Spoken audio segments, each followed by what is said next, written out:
Hello, Steve Rudnick again from the Florida Construction Workers Facebook group. And I want to talk to you today about what happens if you're terminated or laid off from a job. This happens all the time with construction workers. You go from one job to another, one employer to another. One of the common things I see is you're not always going to work for the same employer because you go to where the work is and where you're going to get the best money. So I want to go over certain things you should never sign if you are laid off from a job. One of the most often types of documents that I've seen when a client talks to me about getting laid off is a severance or termination agreement. Don't ever sign these documents without having them first reviewed by an attorney. Legally, you don't have to sign these documents. Now, what they'll do a lot of times is entice you with, here, I'll give you 3 months severance if you sign this document. But what happens if you do have a claim against the employer that you didn't know you had at the time you signed the documents?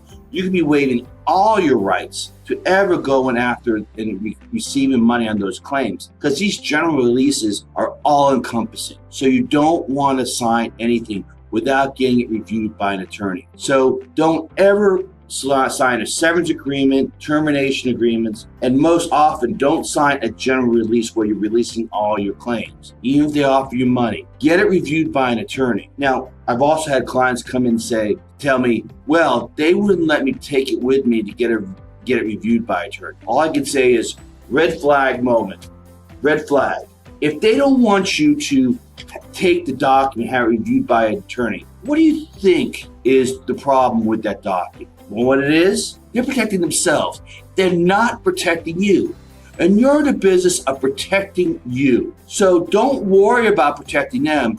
Protect yourself. Don't ever sign a document that you don't know what's in it, that you haven't had reviewed by an attorney, because you could be waiving so many rights you just don't know about. Protect yourself. Any questions about this subject, you can come to my Florida Construction Workers Facebook page. Happy to have you. Ask me some questions, or you can contact me at srenick, RENICK, at protectingtheworker.com. I look forward to hearing from you.